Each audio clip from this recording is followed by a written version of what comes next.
Hello and welcome everyone to the district education portal Gopalganj. मैं doctor Manoj Kumar Giri एक बार फिर से सभी स्टूडेंट्स और व्यूअर्स का स्वागत करता हूं, वेलकम करता हूं और शुरू करता हूं जीवों में जनन यानी ह्यूमन रिप्रोडक्शन का जो कंसेप्ट हम लोग पहले पढ़ रहे थे उसी की शुरुआत करते हैं। सेशन की शुरुआत करने से पहले एक छोटा सा एक बहुत छोटा सा मोटिवेशनल थीम मैं आपके साथ शेयर करना चाहता हूं।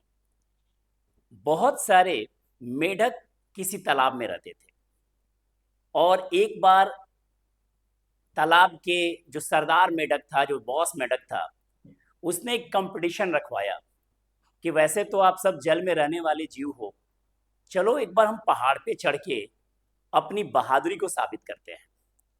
सभी मेढक, जो स्मार्ट मेढक थे, जो डल मेढक थे, जो ओवर स्मार्ट मेढक थे, सब उस पार्टिसिपेंट के तौर पे उस प्रतियोगिता में भाग लेते हैं और नीचे से सारे मेढक का पूरा परिवार चीयर्स करता है, बिल्कुल एकदम जैसे आईपीएल वगैरह में आप चीयर लीडर को देखते होंगे उस टाइप से। और वहां पे मेढक जो है चढ़ाई शुरू करता है, अपना ऊपर चढ़ना, और पीछे से इतने सारे कमेंट्स आते हैं कि भाई बहुत टफ है, बहुत दिक्कत है, ठीक से संभालना अपने को, हम लोग साथ में हैं। मेढक का पूरा ध्यान जो है भटकता है और एक एक करके बहुत सारे मेढक जो है चढ़ाई करते हैं और फिर स्लिप करके नीचे गिर जाते हैं। इसी बीच में एक मेढक, छोटा मेढक, जो थोड़ा डल टाइप का है, बहुत स्मार्ट नहीं है, वो चढ़ना शुरू करता है और पूरे डेस्टिनेशन तक अपनी यात्रा तय कर लेता है, यानी कि पहाड़ पर वो पूरी तरीके से चढ़ जाता है। सारे लोग, मेढकों का समूह उसका इंटरव्यू लेता है और पूछा जाता है कि भाई आप बताओ कि आपने ये यात्रा कैसे पूरी कर ली। मेढक ने तो कुछ नहीं कहा, लेकिन उसके जो पड़ोस के मेढक थे उन्होंने बताया कि यार ये तो बहरा है, ये तो सुनता ही नहीं है। यहाँ पे थीम ये है कहने का ना कि कभी कभी नेगेटिविटी जो है हमें इस तरीके से बांध लेती है कि हम बेसिक चीज़ों से भी भटक जाते हैं। तो हमारे स्टूडेंट से ये बात कहने का उद्देश्य मेरा ये है कि किसी भी नेगेटिव एलिमेंट से बचिए और फोकस अपने पढ़ाई पे करिए। एग्ज़ाम टफ होगा, कंपटीशन टफ होगा, कर पाएंगे या नहीं कर पाएंगे, ये सारी चीज़ें आपको एक तरीके से सोच जो है निगेटिविटी में डालती है। तो एक पॉजिटिव थॉट के साथ कि हम करेंगे, हम कर सकते हैं, सेशन की शुरुआत करते हैं। और आज हम बात करेंगे क्लास 12th के ह्यूमन रिप्रोडक्शन के एक बेहद इंपॉर्टेंट टॉपिक, जिसका नाम है एस्पर्मेटोजेनेसिस। यानी आज बात होगी शुक्राणु जनन की। शुक्राणु बनने की प्रक्रिया का वर्णन किया जाएगा और ये questions exam point of view से जनरली अगर हम क्लास 12th के बोर्ड एग्जाम की बात करें तो वहाँ पे भी ये पूछे जाते हैं। कॉम्पिटिटिव एग्जाम में भी इसके बहुत सारे कंसेप्ट हैं जो स्टूडेंट्स को थोड़ा परेशान करते हैं। तो हमारी जो कोशिश है कि हम स्पर्मेटोजेनेसिस टॉपिक का एकदम क्रिस्टल क्लियर कंसेप्ट आप सबके सामने रखें और सेशन में आपके साथ एक पॉजिटिव एनर्जी के साथ इसका जो है समापन भी आगे की ओर करते रहें। तो शुक्राणु जनन, जैसा कि नाम से बच्चे समझ रहे होंगे कि यहाँ पे अगर कुछ बन रहा है तो वो बन रहा है स्पर्म। स्पर्म, जिसे आप हिंदी में शुक्राणु कहते हो, इसी के निर्माण की प्रक्रिया, इसी के बनने की प्रक्रिया को हम स्पर्मेटोजेनेसिस या शुक्राणु जनन कहते हैं। तो आते हैं कुछ और छोटे छोटे कंसेप्ट को जोड़ते हैं, अब पूरे इस यात्रा को आगे बढ़ाते हैं। तो सबसे पहला हमने ये समझा कि शुक्राणु जनन या स्पर्मेटोजेनेसिस वो प्रक्रिया है जहाँ पे स्पर्म बनता है। अब ये स्पर्म कहाँ बनता है, तो आपको कहना है कि ये पुरुषों में, नर में, ठीक है, ये मेल में, पुरुषों में ये प्रक्रिया विकसित होती है। और पुरुषों में कहाँ विकसित होती है, तो मैंने आपको पिछले वीडियोज में बताया था कि पुरुषों में प्राथमिक लैंगिक अंग के रूप में टेस्टिज पाया जाता है। यानी यह प्रक्रिया जो है टेस्टिज के भीतर संपन्न होती है। टेस्टिज के भीतर, अगर पूछा जाए टेस्टिज के भीतर कौन से स्पॉट पे, तो आपको दिमाग में रखना है सेमेनिफेरस ट्यूब्यूल। ये मैंने पहले भी आपको बताया है। एक तरीके से आप रिवीजन और आगे बढ़ना दोनों एक साथ जारी रखेंगे। तो मैंने कहा कि जो शुक्राणु जनन की प्रक्रिया है, स्पर्मेटोजेनेसिस की प्रक्रिया है, स्पर्म बनने की प्रक्रिया होती है, पुरुषों में होती है। और यह प्रक्रिया टेस्टिज के भीतर सेमेनिफेरस ट्यूब्यूल, जिसे आप हिंदी में शुक्रजनक नलिका कहते हैं, शुक्रजनक नलिका में संपन्न होती है। ठीक है। अब आगे बढ़ते हैं कि ये किस तरीके से शुरू होती है और कैसे आगे बढ़ती है। तो स्पर्मेटोजेनेसिस की प्रक्रिया मानव में, पुरुषों में टेस्टिज के भीतर सेमेनिफेरस ट्यूब्यूल में संपन्न होती है। अब ये सेमेनिफेरस ट्यूब्यूल में कब शुरू होती है? क्या ये प्रक्रिया जन्म से शुरू होती है या ये प्रक्रिया आगे चल के शुरू होती है? तो इस प्रक्रिया में हमें समझना है एक अवस्था जिसे हम कहते हैं प्यूबर्टी। जनरली 10 से 12 वर्ष की अवस्था को या 12 से 14 वर्ष की अवस्था को, आप 12 तक ही एवरेज दिमाग में रखें, 10 से 12 वर्ष की अवस्था जो है वो प्यूबर्टी की अवस्था विकसित होती है। ये वो अवस्था होती है जहां मानव के शरीर में, पुरुष या स्त्रियों के शरीर में ये जनन से संबंधित जो महत्वपूर्ण कार्य हैं उसकी शुरुआत होती है। यानी प्यूबर्टी से इसकी शुरुआत होती है और इसके लिए हमारे बॉडी में एक संदेश आता है, एक मैसेज आता है। और मैंने अपने पहले वीडियोज में इस टॉपिक में बताया था कि मैसेंजर्स की तरह हार्मोन जो है काम करते हैं, शरीर की क्रियाविधि को एक्टिवेट करते हैं। तो होता क्या है कि जैसे कोई पुरुष इस प्यूबर्टी की अवस्था पे पहुंचता है तो इस अवस्था में पहुंचने के पश्चात कुछ बदलाव होते हैं। और इस बदलाव में होता क्या है कि हमारे शरीर में एक विशेष प्रकार की ग्रंथि पाई जाती है जिसको हम हाइपोथैलेमस कहते हैं। यानी ये जो हाइपोथैलेमस एक प्रकार की अंतःस्रावी ग्रंथि है, ये ग्रंथि एक संदेशा भेजता है जिसे आप कहते हैं GnRH। ये एक हार्मोन रिलीज किया जाता है जिसे हम कहते हैं gonadotropin releasing hormone. Gonadotropin releasing hormone. आप हिंदी और इंग्लिश में टर्म यही रहेगा, टर्म बदलेगा नहीं। तो गोनाडोट्रोपिन रिलीजिंग हार्मोन रिलीज होता है, हाइपोथैलेमस के द्वारा रिलीज होता है। और ये जो हाइपोथैलेमस के जो हार्मोन है वो हमारे आगे चल के बॉडी में पीयूष ग्रंथि को जगाते हैं। पीयूष ग्रंथि जिसे हमारे मानव शरीर की मास्टर ग्रंथि कहते हैं। तो ये मास्टर ग्रंथि को जगाया जाता है, एक्टिवेट किया जाता है। और जैसे पीयूष एक्टिवेट होता है, वो पीयूष के, वैसे आप पढ़ेंगे क्लास 11th में, पीयूष ग्रंथि के बहुत सारे भाग होते हैं, लोब होते हैं जहां से हार्मोन का स्राव होता है। तो आप याद रखेंगे इसके अग्रभाग से, यानी इसके एंटेरियर लोब से। किसके एंटेरियर लोब से भाई? पीयूष ग्रंथि के। पीयूष ग्रंथि के एंटेरियर लोब से जो हार्मोन रिलीज होते हैं वही हार्मोन इस प्यूबर्टी से शुक्राणु बनने की प्रक्रिया का प्रारंभ करते हैं। तो कौन से वो हार्मोन हैं जो पीयूष ग्रंथि के यानी पिट्यूटरी ग्लैंड के, अब बच्चे जो है बाईलिंगुअल थोड़ा सा लैंग्वेज लेके चलना होता है कि मैक्सिमम बच्चे रूरल एरियाज के हैं तो उनकी थोड़ी सी इंग्लिश की पकड़ थोड़ी कमजोर संभवतः हो सकती है। तो हम यहाँ पे दोनों को बाईलिंगुअल लेके चलते हैं। कंसेप्ट आप अपने हिसाब से स्टेटमेंट बना सकते हैं।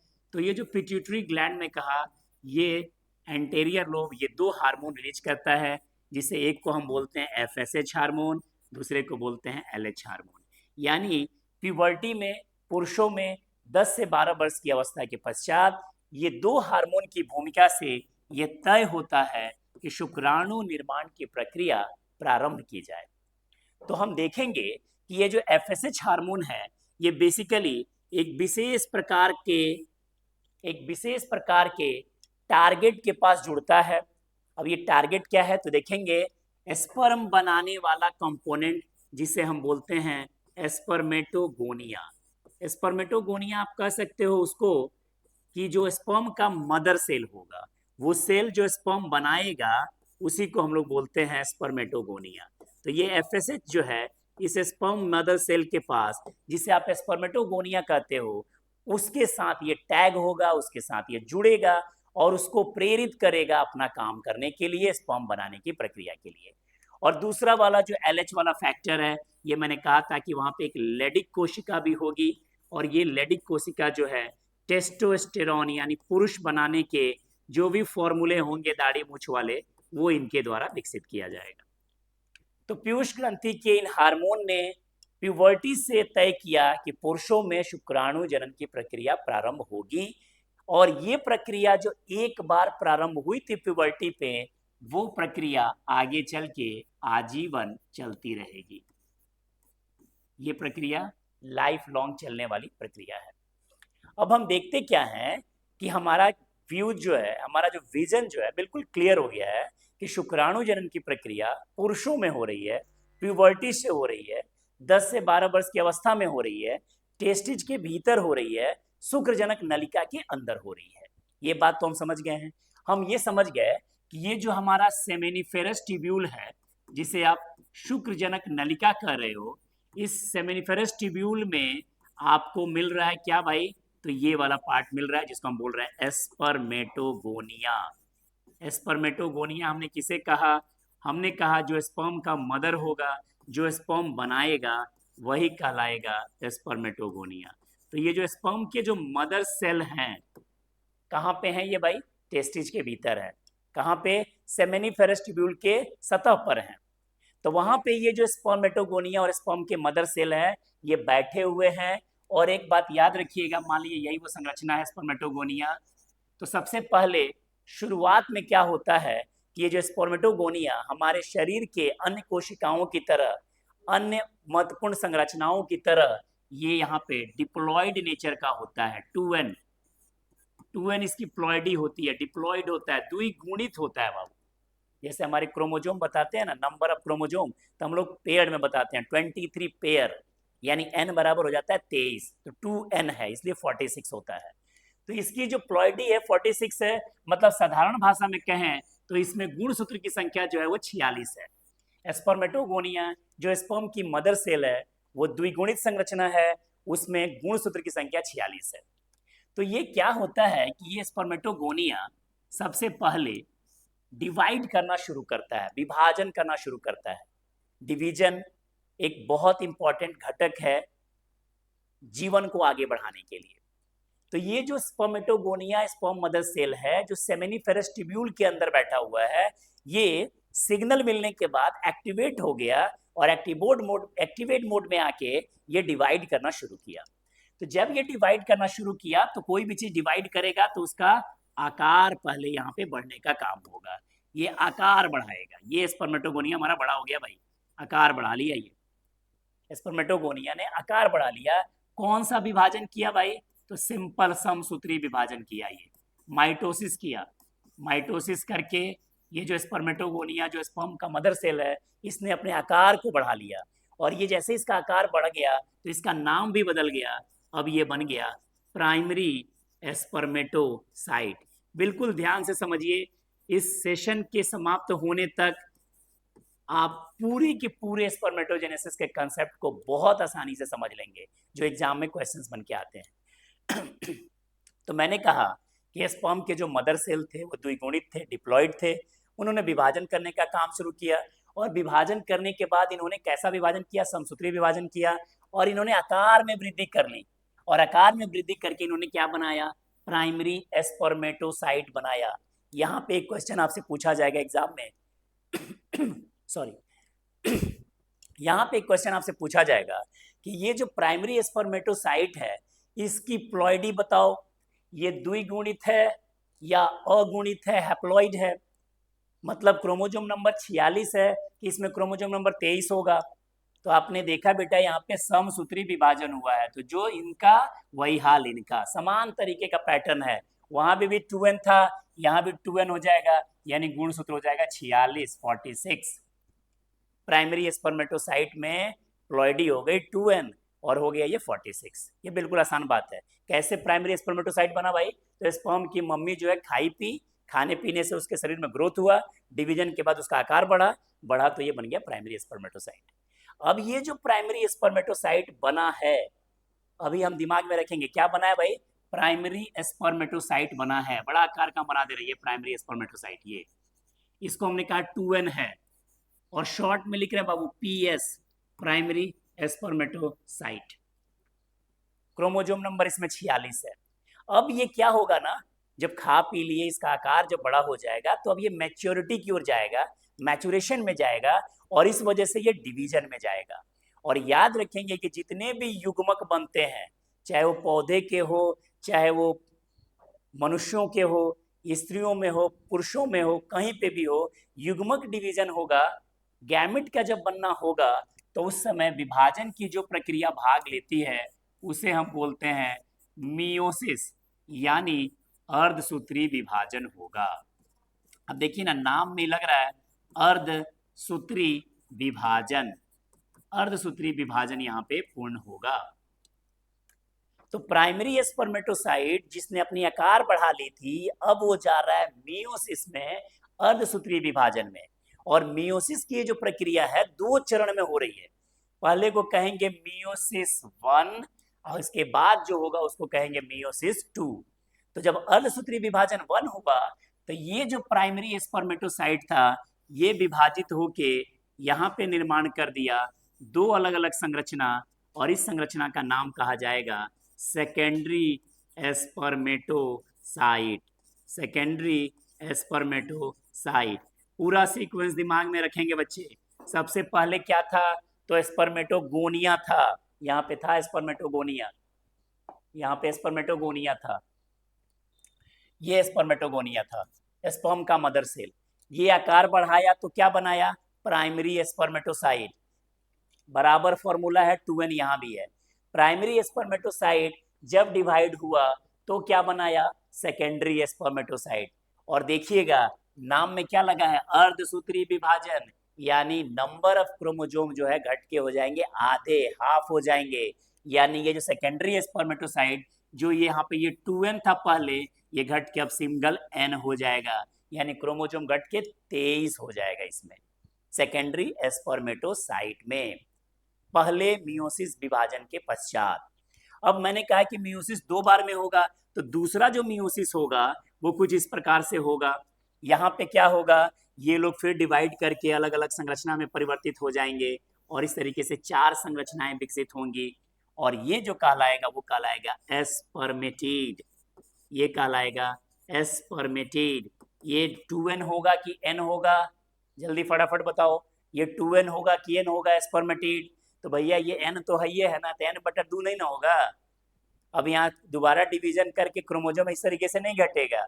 मियोसिस में अर्धसूत्री विभाजन में 2 डिवीजन होता है, पहला डिवीजन यहाँ हुआ, प्लॉइडी आधी हो गई, अब यही आधे वाले आगे बढ़ेंगे, सब के सब n होंगे यहाँ पे, यानी कि क्रोमोजोम नंबर यहाँ पे भी 23 रहेगा। संरचना क्या बनी, स्पर्मेटिड बनी।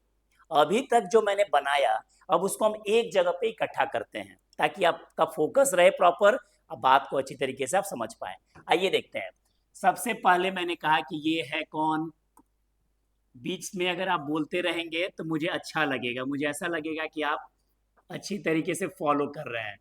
इसका मैंने नाम दिया बाबू स्पर्मेटोगोनिया, इसका एक और नाम क्या दिया था, स्पर्म का मदर सेल। ठीक है, तो ये हो गया स्पर्म का मदर सेल। कैसा है बाबू, 2n की n, तो आप कह देंगे कि यस सर 2n था। ओके, फिर क्या किया इसने, ये चला गया समसूत्री में, ये गया यहाँ पे समसूत्री विभाजन में, आकार में क्या हो गई, वृद्धि हो गई, ये आकार बड़ा हो गया। आकार बड़ा हुआ तो इसका नाम क्या हो गया, इसका नाम हो गया प्राइमरी स्पर्मेटोसाइट। ठीक है, प्राइमरी स्पर्मेटोसाइट बन गया। प्राइमरी स्पर्मेटोसाइट की प्लॉइडी कैसी रह गई, याद रखिएगा 2n रह गई, 2n का 2n ही रह गया क्योंकि ये समसूत्री था विभाजन। फिर ये प्राइमरी स्पर्मेटोसाइट गया मियोसिस 1 में, ये दिमाग में रखेंगे, मियोसिस 1 यानी अर्धसूत्री विभाजन में गया तो क्या बनाया, ये बनाया यहाँ पे 2 स्ट्रक्चर, और ये प्लॉइडी भी इसकी हो जाएगी n, इसकी भी प्लॉइडी हो जाएगी n, और ये क्या बन गया, ये बन गया सेकेंडरी स्पर्मेटोसाइट, सेकेंडरी स्पर्मेटोसाइट बन गया। जैसा कि आप स्क्रीन पे देख पा रहे हैं, स्टार्ट किया था हमने स्पर्मेटोगोनिया से, उसमें हुआ समसूत्री विभाजन, आकार में वृद्धि हो गई, बन गया प्राइमरी स्पर्मेटोसाइट। ये दोनों के दोनों जो है वो द्विगुणित हैं, डिप्लॉइड हैं। आगे जब हुआ तो मियोसिस हुआ, अर्धसूत्री विभाजन हुआ, रिडक्शनल डिवीजन हुआ, क्रोमोजोम नंबर रिड्यूस हो जाएगा, अप टू हाफ हो जाएगा, और ये n के रूप में कन्वर्ट हो गया। अब बनने वाले संरचना का नाम है सेकेंडरी स्पर्मेटोसाइट। क्लियर। अब ये सेकेंडरी स्पर्मेटोसाइट दोबारा अर्धसूत्री विभाजन में जाएगा, तो यहाँ पे हम लिख देंगे इसको मियोसिस 2 हो जाएगा भाई। मियोसिस 2 जब होगा ना, ये मियोसिस 2 होगा तो यहाँ पे बनेंगे आपको ये छोटकू छोटकू लोग, जिसको हम कहेंगे स्पर्मेटिड, यानी यहाँ पे बन गया हमारा ये एस्पर्मेटिड बन गया, और ये सब के सब एन एन एन हो गए। यहाँ तक बात समझ में आ रहा है? एस्पर्मेटिड बन गया है, एस्पर्मेटिड बन गया है। इमेच्योर है अभी ये स्पर्म जो है इमेच्योर है। अब ये जो स्पर्मेटिड बना है, ये स्पर्मेटिड जो बना है, यही स्पर्मेटिड आगे चल के, मैंने ये वाला चार्ट को आगे हम बढ़ा रहे हैं, स्पर्मेटिड आगे चल के स्पर्म में कन्वर्ट हो जाएगा। तो यह प्रक्रिया कहलाएगी एस्पर्मिएशन। ध्यान से समझिए बात को, एस्पर्मिएशन। पहले क्या बना? स्पर्मेटोगोनिया यानी मदर सेल। मदर सेल से क्या बना? Primary spermatocyte. प्राइमरी स्पर्मेटोसाइट से क्या बना? Secondary spermatocyte. सेकेंडरी स्पर्मेटोसाइट से क्या बना? एस्पर्मेटिड। एस्पर्मेटिड से क्या बना? स्पर्म। ये जो पूरी प्रक्रिया है ना, इसी को कहते हैं स्पर्मेटोजेनेसिस। शुक्राणु बन रहा था, ठीक है, कहाँ से? स्पर्मेटोगोनिया से, मदर सेल से। और ये जो पूरी यात्रा है, इसमें आपसे एग्जाम में पूछेगा क्वेश्चन, एक इसी आधार पे एक क्वेश्चन भी बन जाए, आपका टेस्ट हो जाए बढ़िया से। आपसे पूछेगा स्पर्मेटोगोनिया, प्राइमरी स्पर्मेटोसाइट ये दूसरा है, सेकेंडरी स्पर्मेटोसाइट तीसरा है, स्पर्मेटिड चौथा है, स्पर्म पांचवा है। ये 5 क्वेश्चन, 5 नंबर का, एक एक नंबर का 5 क्वेश्चन है। आपसे पूछा जा रहा है कि बताइए कौन 2n है और कौन n है। अब कहिएगा कि सर तो पहले ही से आप बता दिए हैं, तो चलो भाई मैं मिटा दिया इसको, ठीक है, इसको मैंने यहाँ पे मिटा दिया, ये मिटा दिया, चलो सबको मिटा दिया, प्लॉइड मिटा दिया। बताओ स्पर्मेटोगोनिया क्या है? शुरुआत का स्ट्रक्चर था 2n है, दिमाग में रखेंगे ये 2n है, डिप्लॉइड है। दूसरा स्पर्मेटोगोनिया से जो प्राइमरी स्पर्मेटोसाइट बना वो क्या है? तो आपके स्क्रीन पे दिख भी रहा था कि समसूत्री विभाजन हुआ है, तो ये भी 2n है। अगला क्वेश्चन, सेकेंडरी स्पर्मेटोसाइट की प्लॉइडी बताएं। तो आप देखेंगे अर्धसूत्री विभाजन हो रहा है, मियोसिस 1 हो रहा है, फट से घटा देंगे, कह देंगे n है। फिर सेकेंडरी स्पर्मेटोसाइट से क्या बना? स्पर्मेटिड। क्वेश्चन आएगा क्या है प्लॉइडी बताइए, सिंपली कह दीजिएगा n है। स्पर्मेटिड फिर आगे जाके बनाएगा स्पर्म, और यह प्रक्रिया कहलाएगी स्पर्मिएशन। आपसे पूछेगा स्पर्म की प्लॉइडी बताइए, तो बताएंगे कि स्पर्म की प्लॉइडी क्या है? n है। यानी शुक्राणु में, स्पर्म में गुणसूत्र कितना हो जाएगा? ओनली 23 हो जाएगा, 23। बस इतना सा पूछा जाएगा क्वेश्चन एग्जाम में, और 5 नंबर आपका फाइनल हो गया। खाली 2n और n, इतना ही से आपके 5 नंबर फाइनल हो गए। अब आप कहिएगा कि सर तो बहुत आसान है, तो बिल्कुल वैसे है जैसे बचपन में खेल खेलते थे हम लोग, कौआ उड़ मैना उड़, तो कभी कभी हम लोग हाथी भी उड़ा देते थे और थप्पड़ खाते थे फिर। तो आपको अंदाज नहीं, तुक्का नहीं मारना है, इसमें कॉमन सेंस अप्लाई करना है कि कौन सा स्ट्रक्चर के बारे में पूछा जा रहा है। अब आपसे रैंडमली मैं पूछ रहा हूँ स्पर्मेटिड क्या है, तो आप दिमाग में लाएंगे ना कि स्पर्मेटिड, अच्छा तो ये बना होगा सेकेंडरी स्पर्मेटिड से, यानी उसके पहले प्राइमरी स्पर्मेटिड होगा, यानी सीक्वेंस के अनुसार तो भैया एन होगा, सिंपल। फिर पूछा जाएगा स्पर्म क्या है, सबसे लास्ट प्रोडक्ट है, निश्चित है मियोसिस से बना है, एन हो जाएगा। स्पर्मेटोगोनिया क्या है, तो दिमाग में रखेंगे स्पर्मेटोगोनिया स्पर्म का मदर सेल है ना, तो ये शुरू से ही द्विगुणित है, इसी को विभाजित होना है, और यही विभाजित होकर हमें हैप्लॉइड के रूप में ये सब बना के देगा। तो जो करेक्ट सीक्वेंस है स्पर्मेटोजेनेसिस में, वो हमारा ये रह गया भाई, कि हमने सबसे पहले क्या देखा? सबसे पहले हमने देखा स्पर्मेटोगोनिया को, ये गोनिया जो था स्पर्मेटोगोनिया डिप्लॉइड था, ये क्या बना दिया? ये बना दिया बाबू प्राइमरी स्पर्मेटोसाइट बना दिया।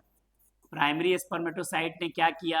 आकार में वृद्धि हुई, प्राइमरी स्पर्मेटोसाइट, प्राइमरी स्पर्मेटोसाइट ने फिर मियोसिस करके क्या बना लिया? सेकेंडरी स्पर्मेटोसाइट बना लिया।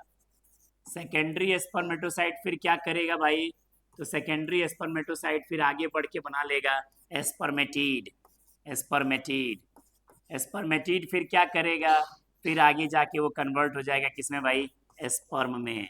अब ध्यान देने वाली बात यह है कि स्पर्मेटिड से स्पर्म बनने की प्रक्रिया को एक नया नाम देते हैं, और उसका नाम है स्पर्मिएशन। स्पर्मिएशन क्या है भाई? तो स्पर्मेटिड से स्पर्म बनने की प्रक्रिया स्पर्मिएशन कहलाती है। और ये जो पूरी प्रक्रिया दिख रहा है ना, ये पूरी प्रक्रिया, इसी को हम बोलते हैं बाबू क्या? स्पर्मेटोजेनेसिस। ये पूरी प्रक्रिया स्पर्मेटोजेनेसिस कहलाती है। बात समझ में आ रही है? स्पर्मेटोजेनेसिस और स्पर्मिएशन में क्या अंतर है? ये है स्पर्मिएशन, ये है स्पर्मेटोजेनेसिस, दोनों के बीच में क्या अंतर है? तो आप बोलेंगे शुक्राणु निर्माण की प्रक्रिया जो है वो स्पर्मेटोजेनेसिस कहलाती है, और साथ साथ ये भी कहेंगे कि जब स्पर्मेटीड स्पर्म में कन्वर्ट होता है तो यह प्रक्रिया स्पर्मिएशन कहलाती है। ये दो अलग अलग क्वेश्चन पूछे जाते हैं एग्जाम में। क्वेश्चन आएगा the process of formation of sperm from spermatid is termed as, मतलब कि स्पर्मेटीड से स्पर्म बनने की घटना कहलाती है।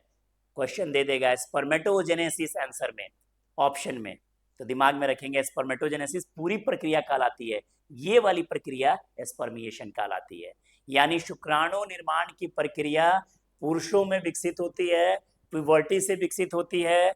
एक कोई स्पर्म का मदर सेल जिसे आप स्पर्मेटोगोनिया कहते हैं वो समसूत्री विभाजन में भाग लेता है, पोषण लेके अपने आकार में वृद्धि कर लेता है, प्राइमरी स्पर्मेटोसाइट कहलाता है। यही प्राइमरी स्पर्मेटोसाइट फिर आगे जाके अर्धसूत्री विभाजन में भाग लेती है, और भाग लेने के फलस्वरूप सेकेंडरी स्पर्मेटोसाइट का निर्माण होता है। यही सेकेंडरी स्पर्मेटोसाइट द्वितीय मियोसिस में यानी सेकेंड मियोसिस में पार्टिसिपेट करने के बाद स्पर्मेटीड का निर्माण करती है। बाद में यह स्पर्मेटीड स्पर्म में बदल जाता है जिसे हम स्पर्मिएशन कहते हैं। और ये है शुक्राणु निर्माण की प्रक्रिया का एक छोटा सा समरी जो पुरुषों में विकसित होता है, प्यूबर्टी से शुरू होता है। अब अगर हम पूरे के पूरे इस स्पर्मेटोजेनेसिस की प्रक्रिया का वर्णन करना चाहें हम, तो इस सभी को हम 3 भाग में बांट सकते हैं। पूरा का पूरा स्पर्मेटोजेनेसिस 3 भाग में बट जाएगा। पहला भाग को आप कहेंगे मल्टीप्लिकेशन फेज। मल्टीप्लिकेशन फेज, नाम ही लग रहा है मल्टीप्लाई हो रहा है, कुछ गुणा हो रहा है, गुणज हो रहा है। मतलब क्या? तो जो स्पर्म के जो मदर सेल थे जिसे आप स्पर्मेटोगोनिया कहते थे, वो अपना संख्या डिवीजन करके अपना संख्या बढ़ाएगा, इसीलिए इसका नाम पड़ गया मल्टीप्लिकेशन फेज। मल्टीप्लिकेशन फेज क्या है? आप ऐसे भी कह सकते हो कि पुरुषों में स्पर्मेटोजेनेसिस की प्रक्रिया को 3 चरण में हम डाल सकते हैं। पहला कहलाएगा मल्टीप्लिकेशन फेज। इस फेज में आप क्या करेंगे? तो इस फेज में ये जो स्पर्म के मदर सेल है ना, जिसे आप स्पर्मेटोगोनिया कहते हैं, ये समसूत्री विभाजन में भाग लेंगे, अपनी संख्या बढ़ाएंगे, मल्टीप्लाई होंगे, 1 से 2, 2 से 4, 4 से 8, 16, 32, 64 ऐसे बढ़ते जाएंगे।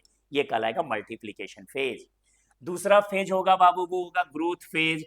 अब जब आप ग्रोथ कर मल्टीप्लाई करेंगे, संख्या अपनी बढ़ाएंगे, तो आपके आकार में वृद्धि होगी।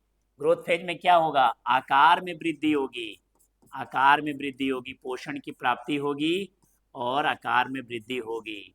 अब इसी आधार पे एक क्वेश्चन अभी तक जो पढ़ाए हैं उस वीडियो के आधार पे आपसे पूछते हैं, कौन सा जो है भाग जो है या सेल है इंपॉर्टेंट रोल प्ले करता है पोषण देने में स्पर्मेटोगोनिया को?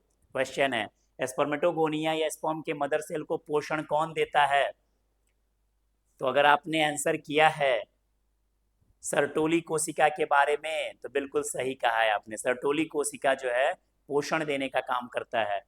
तो आकार में वृद्धि हो गई, आकार में वृद्धि हो गई तो क्या हो जाएगा भाई? स्पर्मेटोगोनिया के आकार में वृद्धि हो गई तो किस संरचना में परिवर्तित हो जाएगा? प्राइमरी स्पर्मेटोसाइट में परिवर्तित हो जाएगा। प्राइमरी स्पर्मेटोसाइट जो कि आप पीछे देख रहे थे, ये वाला था आपका प्राइमरी स्पर्मेटोसाइट। आकार बढ़ गई ना, इसमें बदल जा रहा था। तो प्राइमरी स्पर्मेटोसाइट में ये परिवर्तित हो जाएगा। और फिर हमने कहा तीसरा और इम्पॉर्टेंट फेज, इस फेज को हम लोग बोलते हैं मैचुरेशन फेज। मैचुरेशन फेज यानी परिपक्वन अवस्था। इस अवस्था में ये जो आपका प्राइमरी स्पर्मेटोसाइट बना था ग्रोथ फेज में, ये 2 बार अर्धसूत्री विभाजन में भाग लेगा। प्रथम अर्धसूत्री विभाजन के पश्चात जो बनेगा वो कहलाएगा सेकेंडरी स्पर्मेटोसाइट। सेकेंडरी स्पर्मेटोसाइट प्रथम के बाद, और दूसरे वाले में बनेगा वो कहलाएगा स्पर्मेटीड। यही प्रक्रिया बाद में स्पर्मेटीड से स्पर्म बनने की होगी जो कहलाएगा स्पर्म।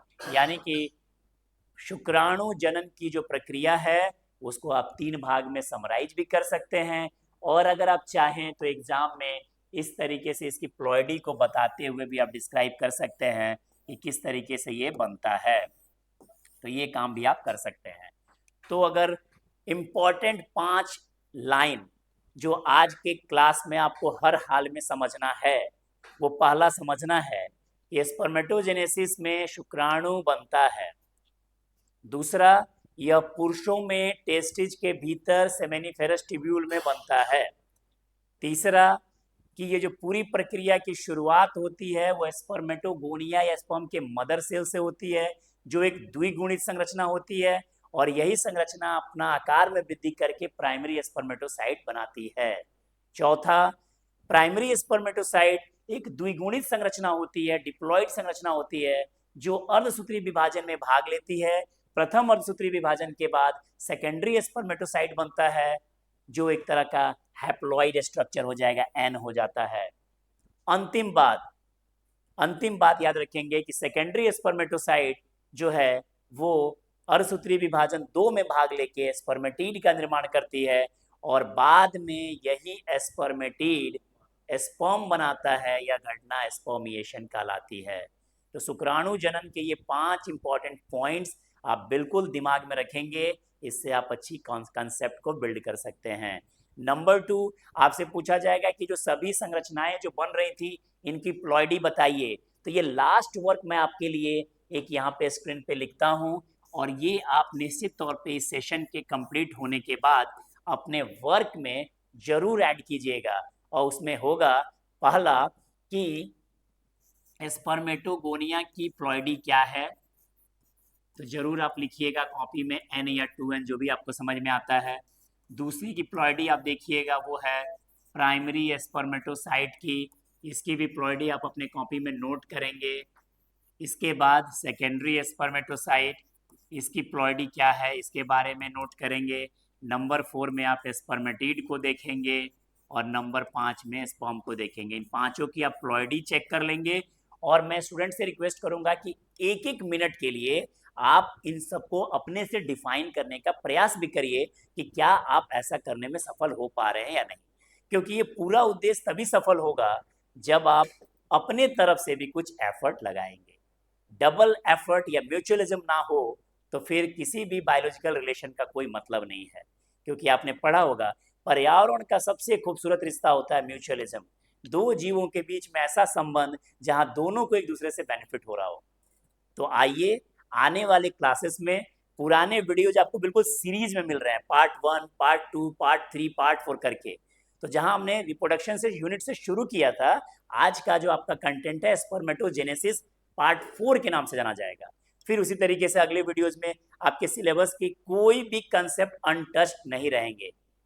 ये हर हाल में इस प्लेटफॉर्म पे आपको सिलेबस कंप्लीट करके दिया जाएगा।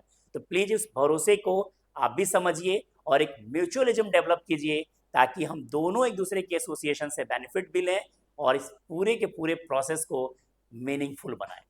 इस उम्मीद के साथ कि शुक्राणु जनन की प्रक्रिया आपने बहुत अच्छी तरीके से समझी होगी और इसका आप रिवीजन भी अपने स्तर पे कर रहे होंगे।